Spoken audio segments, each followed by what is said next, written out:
ज्या मातेच्या दर्शनासाठी दरवर्षी लाखो भाविक कर्नाटकच्या सौंदत्ती गडावर गर्दी करतात, ज्या देवीला संपूर्ण दक्षिण भारत आणि महाराष्ट्र आई मानतो, ती रेणुका माता यल्लमा कशी झाली?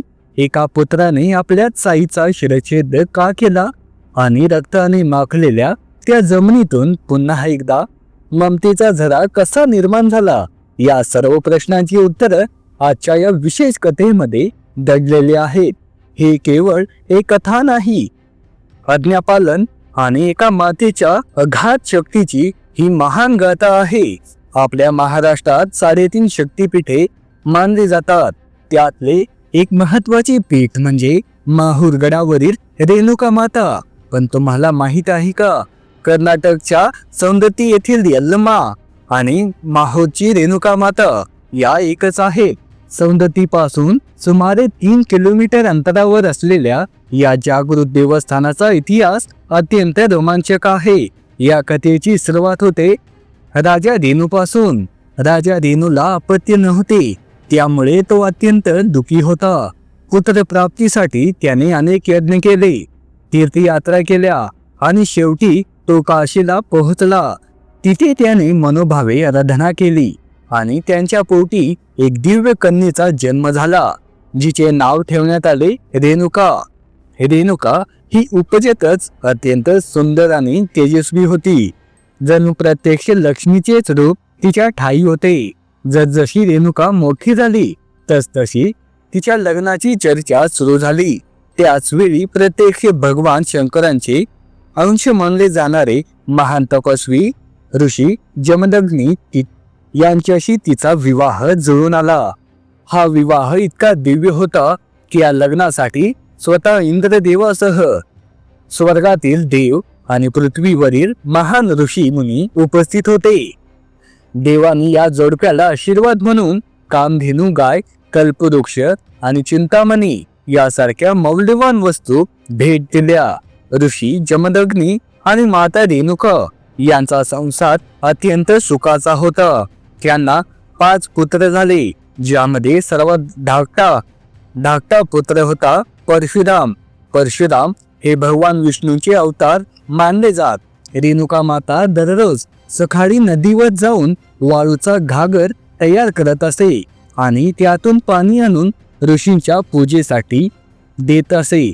तिच्या पतिव्रताच्या सामर्थ्यामुळे ती कच्च्या वाळूचे मडके बनवू शकत होती. परंतु नियतीला काही वेगळंच मान्य होतं. एक दिवस रेणुका माता नदीवर पाणी आणायला गेली असता तिथे तिने गंधर्वांना जलक्रीडा करताना पाहिले. क्षणभर तिच्या मनात मोह निर्माण झाला आणि तिच्या पतिव्रताच्या शक्तीला तडा गेला. परिणामी त्या दिवशी वाळूचा घागर बनू शकला नाही.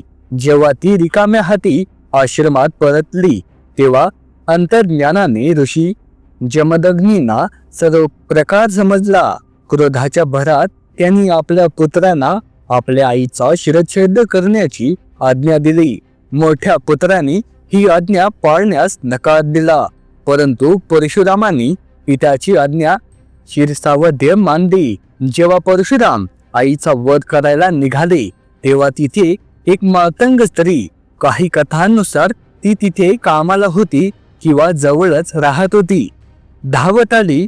तिने रेणुका मातेला वाचवण्याचा प्रयत्न केला, पण दुर्दैवाने परशुरामाच्या कुऱ्हाडीच्या वाराने रेणुका माता आणि त्या मातंग स्त्री दोघांचेही शिर धडावेगळे झाले. पुत्राचे आज्ञापालन पाहून ऋषी जमदग्नी प्रसन्न झाले आणि त्यांनी परशुरामाला वर मागायला सांगितले. परशुरामांनी आपल्या आईचे प्राण परत मागितले. ऋषींनी एका मंत्राचे पाणी दिले आणि सांगितले की ही मुंडकी पुन्हा शरीराला जोड. घाईघाईत परशुरामांकडून एक चूक झाली. त्यांनी रेणुका मातेचे शिर मातंग स्त्रीच्या शरीराला आणि मातंग स्त्रीचे शिर रेणुका मातेच्या शरीराला जोडले. जेव्हा दोघेही जिवंत झाल्या तेव्हा एक नवीन रूप समोर आले. ज्या मातेच्या शरीराला मातंग स्त्रीचे शरीर होते ती यल्लमा सर्वांची आई म्हणून ओळखली जाऊ लागली.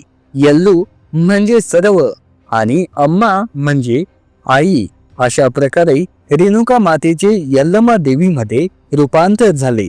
आज कर्नाटकच्या सौंदत्ती गडावर या देवीचे अत्यंत भव्य मंदिर आहे. हे मंदिर 10व्या किंवा 11व्या शतकात बांधले गेले असावे असे मानले जाते. या मंदिराची वास्तुकला पाहण्यासारखी आहे.